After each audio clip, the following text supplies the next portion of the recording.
मरदा रिहा पर मरण दी जाच न आई। कबीर जी आखदे ने जगत मरदा रिहा पर मरण दी जाच न आई, क्योंकि जाच किसे सिखाई ना। गुरु तेग बहादुर साहब महाराज सच्चे पातशाह ने मरण दी जाच सिखाई। दिल्ली विच हजूर जिस वेले बिराज रहे सन, बादशाह बार बार कहंदा सी करामात दिखाओ। हजूर करामात न विखाई बादशाह नूं, पर सिखां वास्ते सदा दरवाजे खुले रहे। दिल्ली दा गरीब सिख बेनती कर रहा है, पातशाह हुण तां सुने दिल्ली आ गए हो, हुण तां घर चरण पाओ, दर्शन देओ, प्रसाद छको। सिख बेनती कर रहा है कि हजूर दरवाजे च अंदर आ रहे हैं, ते मेहर दी नजर करके सिख नूं पुछ रहे हैं, सिखा प्रसाद भी तैयार कीते ही कि सिर्फ अरदास ही कर रहे हैं। सिख दे नेत्र खुले, पातशाह दा दर्शन कीता, घरवाली नूं आवाज दिती, छेती लिया चौंकी, अजे विछाई भी नहीं की। विछाई ते बैठण वाला आ गया, पर सिख ने अजे विछाई नहीं की। सिख नूं ये पता नहीं सी कि अरदास एडी छेती सुनदा है, क्योंकि विरसी कदे न हो गई जन की अरदास। एक बारी और लगी, मीह ना पवे, नगर विच डौंडी पिटवाई गई भी सारे मैदान विच इकट्ठे होवो ते साईं अगे अरदास करनी कि साईं मेहर कर मीह पा। तो सारे इकट्ठे होए शहर वासी अरदास करने वास्ते। कोई कितों बाहरों आया सी, वो भी पहुंचया। जिस वेले उसने अरदास करनी चाहिए तो बाहरों आए ने आखिया ठहर जा, तेरी अरदास ना पुगेगी। आखे क्यों? उन्हें आखिया तुसी सारे नगर वासी इकट्ठे होए हो, पर मैं छतरी किसी दे हथ नहीं वेखदा, तो तुहानू अपनी अरदास ते आप ही भरोसा नहीं। जे भरोसा हुंदा ते छतरियां नाल लियाउंदे कि जिस वेले करनी है अरदास ते मालिक ने मीह पा देना। क्योंकि अरदास तो सुनी जाती है भरोसे वालियां दी, सिदक वालियां दी। तो सिख ने चौंकी डाई, विछाई कीती, साहिब नूं बिठाया, घरवाली नूं आवाज दिती, भागवान साहिब आ गए, मैं सदके जिन्हां राहां तो आए।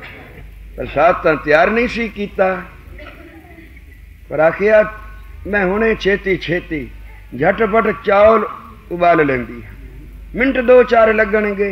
तो उसने चावल उबाले, चावलों में खंड पाई, थाल परोसे आ साहिब दे अगे लिया रखी। जवानन पई वेखदी सी, उन्हें आखिया ये तां भुल गई, खंड दे भुलेखे इन्हें तां चावलों की थाली विच पा दिता लूण दी लप, ऐना लूण। उन्हें झट आखिया बेबे भुल गई है, चावलों में तू खंड नहीं पाई, लूण पाया ही ते इतना लूण, जितनी खंड पानी सी उतना ही लूण पा दिता। उन्हें आखिया सचमुच भुल गई, जहां वेख्या तो लूण दा भांडा कोल पिया। प्यार ने मत ना मारी तो प्यार कहदा होया, सिर पैरां दी खबर न कोई, विच मुहब्बत तेरी, की आखां की आख सुनावा, होश बुलाई मेरी। भज के आई, नमस्कार कीती, गरीब नवाज मैं भुल गई, जरा को ठहरो, चौलों विच मैं खंड दे भुलेखे लूण पा बैठी, ते हुण मैं खंड वाले होर बना के लियाउंदी हां। साहिब ने आखिया तेरी खुशी। जिस वेले थाली विच मुड़ चावल परोसे ते खंड लिया के उत्ते पाई ते लिया के साहिब दे अगे रखिया थाल। हजूर ने जिस वे चावलों का मारिया फक्का ते कहने लगे माई मिठे तो वो सन, बादशाह उस विच तां लूण सी, निरा लूण, ते हुण मैं खंड पा के ले आई हां, आप आख दिओ मिठे वो सन। साहिब ने आखिया माई इन्हां विच चतराई है, सियाणप है, उन्हां विच सी भोलापन, निरा प्यार। मैनू प्यार दी लोड़ है, जिड्डा प्यार मिठा है इतना कोई होर पदार्थ मिठा है ही नहीं। तो सिख ने चरण फड़ ले, गरीब नवाज जे रोज इसे वेले कृपा करो ता उड़ीकदियां तां युग बीत गए हैं, हुण जे किते भाग खुले हैं तां इक्के दिन वास्ते नहीं, हर रोज जितने दिन दिल्ली विच टिको आके प्रसाद छको। साहब ने आखिया सिखा बाकी है नहीं चंद रोज। पानी वरतावन का दिन नेड़े आ गया, असी तो यह ठीकरा फोड़ के ते साईं दे देश जाना। धन गुरु नानक पातशाह नैना विच नीर भर के पे आख दिन ओ साचे मैल रहे बैरागी, आमन दे ता आवा। सच्चे महल विच रहने वाले वसन वाले साहिब मेरे, जे तू बूआ खोले तो मैं आवा। तो साढ़े वास्ते बूआ खुल चुका है, साड़ी हुण है जाने की तैयारी। पर अच्छा तेरा प्यार जितने दिन बाकी हन रोज ऐस वेले प्रसाद पका रखी। काजी लंघिया बूहे तो अंदर जात पै गई तां की देखे अंदर गुरु तेग बहादुर साहब बैठे। बड़ा अचरज होया, तां कैद विच हन, लोहे दे पिंजरे विच बंद कीते होए हन, किते पहरेदार मिल तां नहीं गए, रिश्वत तां नहीं खा गए। बादशाह दे कोल आया, बादशाह तेरा प्रबंध कच्चा है। क्यों कहा जी, किवें कच्चा है? तो उन्हें आखिया मैं गुरु तेग बहादुर साहब नूं फलानी गली विच फलाने घर विच बैठा प्रसाद छकदा वेखिया। बादशाह ने कहा अनहोनी गल है, जेड़े पहरेदार मैं लाए हैं उन्हां ते पूरा भरोसा है, पर मुमकिन है मिल गए होवन, पता करो। जब पता किया तो साहब अंदर सन, पहरेदार ड्यूटी ते खड़ोते सन। पूछया क्यों भाई, सदगुरु बाहर गए सन? आखे जी नहीं, ना कोई अंदरों बाहर गया ना कोई बाहरों अंदर आया, बूआ बंद ताला लगा होया, अगे असी खड़ोते हैं। जे ताला खोलिया अंदर झाती पाई तां वेखिया सदगुरु अपनी थां ते बैठे सन। अगले दिन फिर जिस वेले सिख ने प्रसाद तैयार किया ते बेनती की, आओ गरीब नवाज दर्शन देहो। ते फिर उसे तरह सिख ने देखिया दरवाजे चों लंघ के आ रहे हैं। अई तां चौकी डा रखी सू, प्रसाद पहले पका रखिया सू। साहब चौकी ते आन बैठे, प्रसाद छकिया। काजी भी इस ताक विच सी कि पहरेदारां दी चोरी उत्तों पकड़ी जाए। उन्हें भी देखिया सदगुरु सिख दे घर आए हैं, तो सीधा भज के पहरेदारां कोल गया। क्यों भाई सदगुरु? उन्हें आखिया जी अंदर हैं, बूआ खोलो। जब बूआ खोलिया जाती पाई तो सदगुरु अपने आसन ते बैठे सन। हैरान हो गया, कहने लगा या खुदा मैं सुता हाँ कि जागदा? इक्के टाइम विच इत्थे भी मौजूद उत्थे भी बैठे हैं। पहरेदारा ने पूछया गल की है काजी साहब? तो उन्हें गल दसी कि गल ये है जिस ते तुसी पहरा ला के खड़ोते हो उन्होंने मैं फलानी गली विच सिख दे घर प्रसाद छकदा वेखिया। इन्हां अखां नाल सुनी सुनाई गल नहीं। पहरादारा ने आखिया किवें मनीए, असी इधर उधर हिले नहीं, चाबियां साडे कोल। काजी ने आखिया फिर भी सुचेत रहना, मैं फिर उत्थे जांदा हां, जे फिर आके वेखे तो सिख दे घर बैठे हैं। जहां परत के आया, क्यों भाई पहरेदारो गुरु अंदर है ना? आखे जी है, बूआ खोलो मैं अखी वेख लवां। अखी वेखिया प्रतीत आ गई। उधर जाना तो उत्थे बैठे हैं, इत्थे आना तो इत्थे बैठे हैं। पहरेदार भी डर गए। जिस वेले काजी चला गया दोवें पहरेदार आए, आन के मत्था टेकिया, गरीब नवाज असी बूहे बंद नहीं रख सकते क्योंकि तुसी बंद बूहियां चों भी निकल जाते हो, पर किते ए कृपा करनी साडा पर्दा बनिया रहे, किते असी ना बादशाह दे हथ आ जाइए। आप बाहर गए होवो ते ओ आन के अंदर तलाशी लै लवे ते असी सच्चे हुंदियां भी झूठे हो जावांगे। बादशाह ने आखिया मैं किसी का पर्दा फाश करन नहीं आया, मैं तो पर्दे ढकन आया। डरो नहीं, घबराओ नहीं, सानू तुहाडे बंद बूहे रोक नहीं सकते। जै जै काज किरत सेवक की, तहां तहां उठ धावै, सेवक को निकटी होए दिखावै। जो जो कहे ठाकुर पै सेवक, सेवक प्यार वाला जो जो कुछ कहंदा है वो सानू करना पैंदा। हुण तुसी पहरेदार बूहे ते खड़ोते हो, कितनी वारी आनंदपुरों सिख आ रहे है साडे कोल, ते फिर गया भी है, कदे तुसी देखे आंदियां जांदियां कि जी नहीं। सदगुरु कहन लगे साडी तां क्या गल है, गुरु के सिख भी गुरु ते भरोसा रख के बंद बूहियां नूं बंद नहीं समझते। रोज संदेशा आनंदपुरों आउंदा है ते आनंदपुर जांदा है। अज भी सिख अंदरों हो के गया ते संदेशा लैके गया। 10वें पातशाह ने एक सलोक लिख भेजिया सी, जिहड़ा सलोक 9वें पातशाह ने सवाल दे रूप विच ते 10वें पातशाह ने जवाब दे रूप विच। सवाल ए सी कि बल छुट क्यों बंधन परे, कछु न होत उपाय। क्योंकि गुरगद्दी देनी है। हर समय परख के गद्दी दिती गई। असीं इत्थे बैठे हाँ, वो आनंदपुर साहब हन, तो किवें परखीए? दो अखरां विच परख लिया। सवाल कर भेजिया बल छुट क्यों बंधन परे, कछु न होत उपाय, कहो नानक अब ओट हर गज ज्यों हो सहाय। ते अगों जवाब आया बल होआ बंधन छुटे, बल होआ बंधन छुटे, सब किछ होत उपाय, क्योंकि नानक सब किछ तुमरे हाथ में।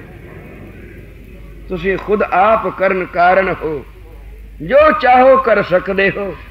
किसी दी अख ते पर्दा भावें पा दियो, पर पातशाह मेरी अख तो खोल दिती जे। नानक सब कुछ तुमरे हाथ में, तुम ही हो सहाय। सब कुछ तुहाडे हथ है।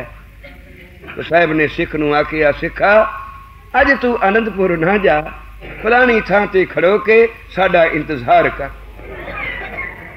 क्योंकि थोड़े चिर बाद साडा शीश तेरी गोद विच आएगा। क्योंकि सिख दा शीश भी गुरु की गोद नूं लभदा है, ते गुरु के शीश वास्ते भी सिख दी गोद, प्यार वाले दी गोद।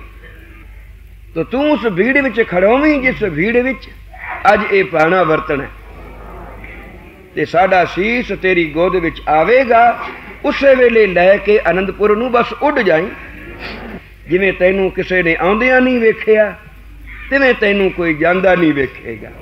तो फिर भाना वरतिया। गुरु तेग बहादुर ने तेग दी बहादुरी दिखाई। आखिया सी तेग चला के बहादुरी ना दिखावांगे, बल्कि कोई तेग चलावन वाला सदो जिहड़ा साडी बहादुरी देखे। तो तलवार लैके खड़ोता है सूरमा, उत्ते लपेटिया है कागज कच्चे धागे नाल, ते हजूर पढ़ रहे हैं जपजी साहब दा पाठ। वेखण वालियां दी भीड़ लग रही है। उस भीड़ विच गुरु का सिख भी खड़ोता है।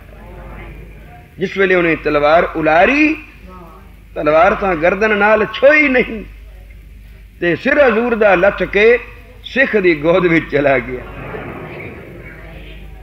शीश नूं तां सिख लै गया, पिछे रह गया धड़।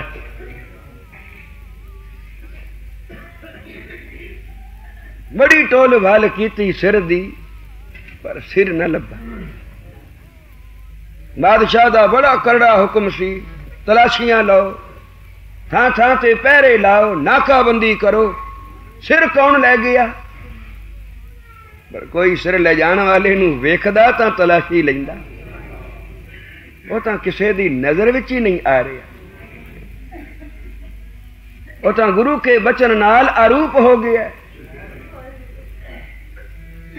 ते बेधड़क जा रहे है गुरु का शीश अपने शीश ते रख के और ले जांदा। आखिया सिर तां गया, पर देखना धड़ ना किते चला जाए, पैरा तगड़ा करो ते डोंडी पिटा दियो। शहर विच कोई सिख है तां आके अपने गुरु दा शरीर ले जाए। ते फिर ए देखो कि गुरु के सिख कौन कौन हन, और जो जो कोई गुरु का सिख है आज उसका भी सिर इसे तरह उतारिया जाए। तो सिख डर गए। जेड़ा कोई सन्मुख होया, सामने गया, आखे मैं गुरु का सिख हाँ, उससे भी एक कहर दी जुल्म दी तलवार चलेगी। तो डर गए, कोई ना सामने आया। गुरु साहब सच्चे पातशाह दा धड़ उसे तरह उसे थां ते पिया रहा। इत्थे जिथे हुण रकाबगंज साहब है, इत्थे एक लखी बनजारा आण के उतरिया सी। बनजारा एक कौम है जो गड्डियां ते अपना माल सबाब लैके तुरदे फिरदे, जिथे रात पई उत्थे गुजार लई। इन्हें भी सुनिया धड़ पिया बाजार विच, और कोई सिख नहीं नितरिया जिहड़ा आखे भी मैं गुरु का सिख हाँ। ते जे मैं जाके आखा मैं गुरु का सिख हाँ, तो फिर मेरे भी मन दी मन विच रह जाएगी, दर दी सेवा मैनू न मिलेगी। पर मैं ये सेवा करनी है, कोई जुगत करा। ਤਾਂ ਉਹਨੇ ਜੁਗਤ ਕੀਤੀ। ਬਹੁਤ ਸਾਰੇ ਗੱਡੇ ਸਨ ਇਹਨਾਂ ਦੇ, ਰੂਹ ਲੱਦੀ ਹੋਈ ਸੀ ਉੱਤੇ। ਇਹ ਫਿਰ ਲਿਆ ਕੇ ਚਾਂਦਨੀ ਚੌਂਕ ਔਰ ਜਮਨਾ ਵਾਲੇ ਪਾਸਿਓਂ ਇਹਨਾਂ ਨੇ ਗੱਡੇ ਹੱਕ ਦਿੱਤੇ। ਪਹਿਰੇਦਾਰ ਰੋਕਦੇ ਰਹਿ ਗਏ, ਜੀ ਗੱਡੇ ਮੂੰਹ ਜ਼ੋਰ ਹਨ, बैल तकड़े हन, रुकदे नहीं। तो धूड़ जो उड्डी, ऊंजी कहरां दा दिन सी, दिन दिहाड़े सूरज छुप गया, क्योंकि एडा कहर सूरज ना वेख सके। है सब जग भयो, सारे जगत विच हाहाकार मच रही सी। ते ए वणजारा लखी अपने साथियां नूं लै के गड्डे चांदनी चौक विच ले आया। अरदास कीती, सच्चे पातशाह मैं तेरे शरीर दी सेवा वास्ते हाजिर होया, ये सेवा मैनू नसीब होवे। पातशाह तुसी सवेर दे इत्थे बाजार विच बैठे हो, इस शरीर दे रूप विच किसी नूं सेवा नहीं दिती, मेरे ते तरस कर, ये सेवा मैनू बख्शो। तो जिस वेले हजूर दे धड़ पास ਉਹ ਵਣਜਾਰਾ ਆਇਆ ਆਪਣਾ ਗੱਡਾ ਲੈ ਕੇ, ਤਾਂ ਛੇਤੀ ਨਾਲ ਉਤਰਿਆ। ਪਹਿਰੇਦਾਰਾਂ ਦੇ ਵੇਖਦਿਆਂ, ਕਿਉਂਕਿ ਉਹ ਤੇ ਅੰਧੇ ਸਨ, ਧੂੜ ਆਕਾਸ਼ ਤੱਕ ਪਈ ਜਾਂਦੀ ਸੀ ਉੱਡ ਉੱਡ ਕੇ। ਉਂਝ ਸਭਨਾਂ ਦੇ ਕਲੇਜੇ ਕੰਬ ਰਹੇ ਸਨ, ਖਬਰੇ ਹੁਣ ਕੀ ਹੋਵੇਗਾ, ਭੁਚਾਲ ਆਵੇਗਾ ਕਿ ਕੋਈ ਆਕਾਸ਼ੋਂ ਕਹਿਰ ਟੁੱਟੇਗਾ, ਕਿਉਂਕਿ ਏਡਾ ਪਾਪ ਧਰਤੀ ਦੇ ਉੱਤੇ। ਤੇ ਵਣਜਾਰੇ ਨੇ ਜੱਟ ਸਰੀਰ ਚੁੱਕਿਆ ਸਾਈਂ ਦਾ ਤੇ रूह दे विच छुपा लिया, गड्डे दे उत्ते रख लिया, ते फिर गड्डे तोड़ दिते। जा पिछों होश आई, पहरेदारां नूं देखिया धड़ भी कोई नहीं, तां कोई इत्थे आया नहीं गया नहीं, आ गड्डियां वाले ही लंघे सन। उस वेले हुक्म हो गया, गड्डे रोक लो, तलाशी लैनी। सारियां गड्डियां दी तलाशी लवन, जिस गड्डे ते सतगुरु दा शरीर सी ओ निगाह विच ही ना आवे। सिख अरदास कर रहा है, पातशाह ये पर्दा हुण तू ही ढकना, ये रखिया तू करनी है गरीब नवाज। जे सेवा दिती हो तो सेवा संपूर्ण सेवा हो। सारिया गड्डियां दी तलाशी होई, वो गड्डा विच आवे ही ना, किसी दी निगाह विच ही ना आवे। अखीर ये अपने गड्डे लैके निकल जा बई इथों। ते पिछों बड़ी टोल बाल होई, धड़ दा कोई थो पता ना लगा। बादशाह सिर धुणदा रह गया, ना मैं सीस लभ सकिया, ना मैं गुरु तेग बहादुर साहब दा धड़ लभ सकिया। मैं सोचता रहा, करामात दिखाओ, इदों वड्डी करामात होर केड़ी है। पर मेरी अखां ते पट्टी बद्धी रही, तां शब्दी मैं उस रब दे नूर नूं, मैं उस साईं दे नूर नूं, मैं अल्लाह दे नूर नूं ना वेख सकिया। पर हुण की बन सकदा सी? हुण तां इह पाप जिहड़ा हो चुका है, उस पापी दे मत्थे ते लिखिया जा चुका सी। तो यह बनजारा फिर आया रकाबगंज साहब, इत्थे आन के सोची पै गया क्या करा। इसे तरह आनंदपुर ले जावां तो मुश्किल है पहुंचना, किते ना किते राह विच पता नहीं उगड़ जाए, किते पर्दा लह जाए। इस वास्ते हे सच्चे पातशाह, हुणे शरीर दा संस्कार हुंदा। इच्छा तो मेरी सी मैं तुहानू लैके आनंदपुर पहुंचदा, पर हुण ते थां थां ते कढ़ाई होवेगी। इस वास्ते पातशाह ये तुहानू यही थां परवान है, तो इत्थे ही बिराजो सदा वास्ते। तो सारे गड्डे इकट्ठे खड़े करके विचकार गुरु तेग बहादुर साहब सच्चे पातशाह दे शरीर वाला गड्डा खड़ा करके उस वणजारे ने अपने सरबंस नूं, अपने सारे सामान नूं, जितना भी गड्डियां ते लदिया सी, गुरु तो सदके कीता, तेली ला दिती। जिस वेले भामड़ मचिया, अग दियां लाटां निकलियां, ते आप वणजारा भज भज के सोटी नाल दूरों तो कोई वेखे तो समझे अग बुझा रहा है, पर नहीं, अग बुझा नहीं सी रहा। जो कुछ उरे आके डिगदा सी, ओनू मुड़ सोटी नाल बलदी अग विच पांदा सी। ते इस तरह उसने अपना सरबंस वार के गुरु तेग बहादुर साहब महाराज सच्चे पातशाह दी चिता जलाई। ते फिर अगले दिन अग शांत जिस वेले कुछ होई, तो उसने हजूर दे फुल चुने, ते फिर एक गागर विच पा के उसे थां ते दबा दिते। रख ले निशानी ते फिर ये तुरया आनंदपुर साहब। उधर सिख पहुंच चुका है कीरतपुर साहब। उतों खबर भेजी गरीब नवाज मैं शीस ले आया। ते 10वें पातशाह अगों पालकी लैके आए हुए सन। शीस नूं उस पालकी विच बिठाया। कीरतपुर साहब तो आप नाल पैदल तुरे। मोढे ते पालकी लई हुई है ते आनंदपुर साहब ले आए। ते हुण उडीक रहे हन लखी वणजारे नूं, क्योंकि आप तो सब कुछ जानते सन। जिस वेले सिख तो पुछया क्यों सिखा की समाचार होया, तो सिख ने दसिया धड़ पिया रहा, कोई सिख ना नितरिया क्यों। जे असी आखांगे सिखा साडे नाल भी खबरे की होवे।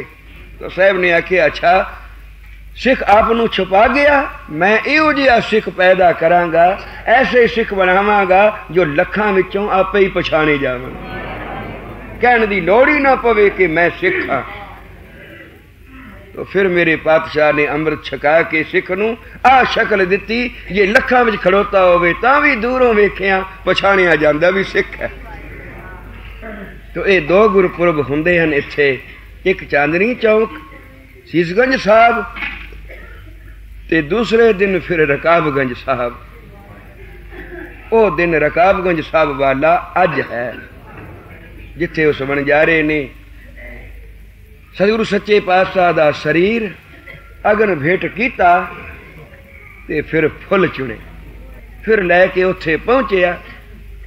कलगीधर पातशाह दे अगे जाके नमस्कार कीती तां साहब ने अपने गल नाल ला लिया। आखिया तू गुरु तेग बहादुर साहब सच्चे पातशाह धड़ दी सेवा नहीं कीती, तू अपने परिवार वास्ते सदा लई दरगाह दे बूहे खुला ले, क्योंकि सतगुरु दा घर है। इत्थे तां तिल मात्र भी कोई सेवा करदा है उसकी गाल अजाई नहीं जाती। कईयां दा रोण भी निकल गया कथा सुन के, साखी सुन के। तो मेरे साहब ने आखिया प्यारिओ मत रोवो, ये रोण दा समा नहीं, रोण दा वेला नहीं। बेशक असी विछड़े हाँ, पर जड़ी दात सानू प्राप्त होई है वो किवें हुंदी जी हजूर, ये पाना ना वरतांदे वो है मरण दी जाच। तो सिखो मरण दी जाच सिखो। गुरु तेग बहादुर साहब सच्चे पातशाह दे इस इतिहास तो मरण दी जाच सिखो। जगत नू रखण वास्ते जो आए तो जगत जीवां दी पुकार सुन के उन्हां दे धर्म नू बचाया, उन्हां दा जंजू तिलक रख लिया। ऐसी क्रिया अज ताई न किसे कीती ना कोई अगों करेगा। ये एडा परोपकार गुरु नानक दे घर विच है, क्योंकि जन परोपकारी आए जी दान दे, भगती लाइन हर स्यों लैन मिलाए। सब तो बड़ा उपकार तां यह है किसी टुटे नू साईं दे चरनां नाल जोड़ना। ते उस तो बाद फिर जिस गल दी जिस नू जरूरत होवे ते तेरे कोल समर्था है, तू किसे दा भला कर सकना है तां धन नाल, तन नाल, मन नाल जिवें करना है कर दे। ये तेरी कुर्बानी ये अजाई ना जाएगी, ये तेरा कुछ वारिया ये व्यर्थ ना जाएगा, इसका तैनू फल मिलेगा। पर कबीर जी आखते ने जगत मरदा गया मरदा रहा, मरण दी जाच ना आई तो मत्था टेको गुरु तेग बहादुर साहब नू, जिन आप शीस वार के जगत नू मरण दी जाच सिखाई। ते इहो जी मरनी भाई जे कोई भी मरेगा उसनू मुड़ के मरण नहीं हो सकता। ऐसी मरनी जो मरे, ऐसी मर